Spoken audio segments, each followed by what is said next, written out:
29th among the top rock and roll acts of the 50s is a big rock and soul star of the late 50s and all through the 60s. Here is Jackie Wilson. Someone to care. From the spring of 1958, that was Jackie Wilson's first top 40 hit, To Be Loved.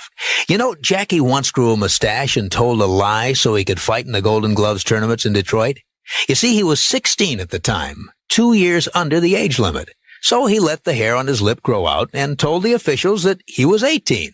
They believed him, and he got into the tournament and won the welterweight title.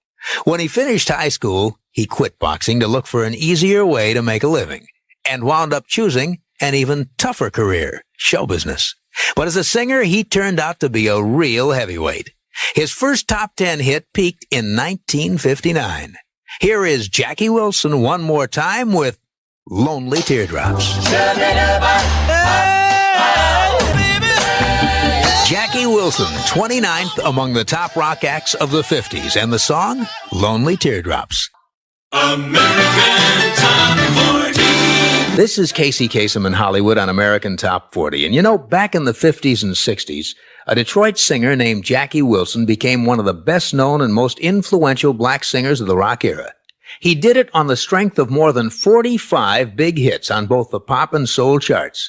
But a couple of years ago, in the middle of his performance at the Latin Casino in Cherry Hill, New Jersey, Jackie Wilson had a massive heart attack.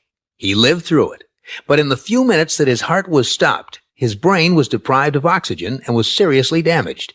And for the past 2 years, Jackie has been struggling to relearn what he lost when those brain cells were damaged.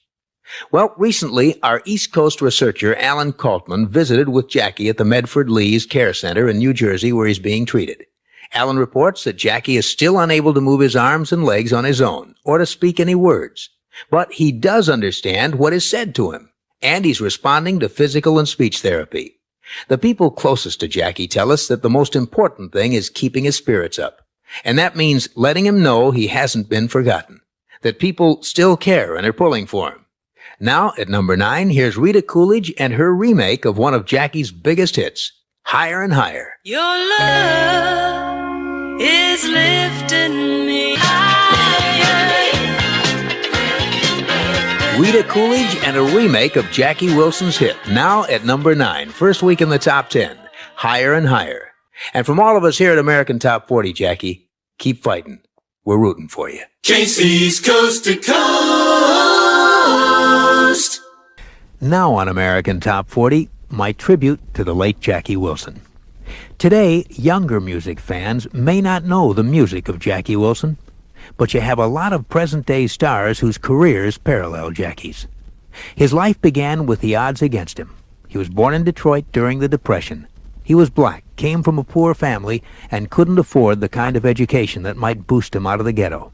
He showed promise as a boxer in the Golden Gloves tournaments. But Jackie's mother urged him to find a better way to make a living. So he sang. And did he sing? My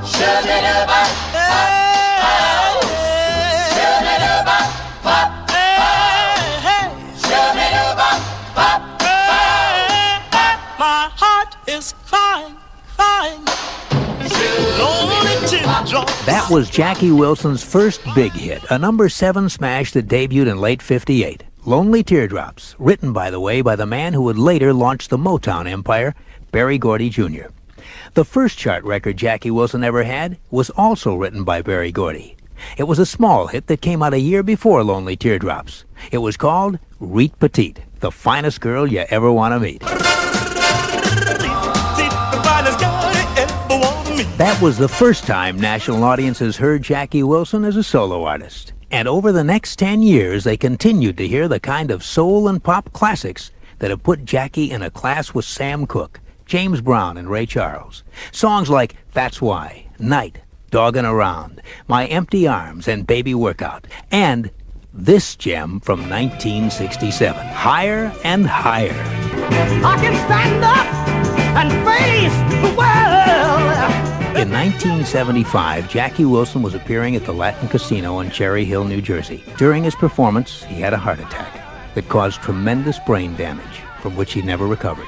For 8.5 years, he lay comatose in a hospital bed. 2 weeks ago, Jackie Wilson died.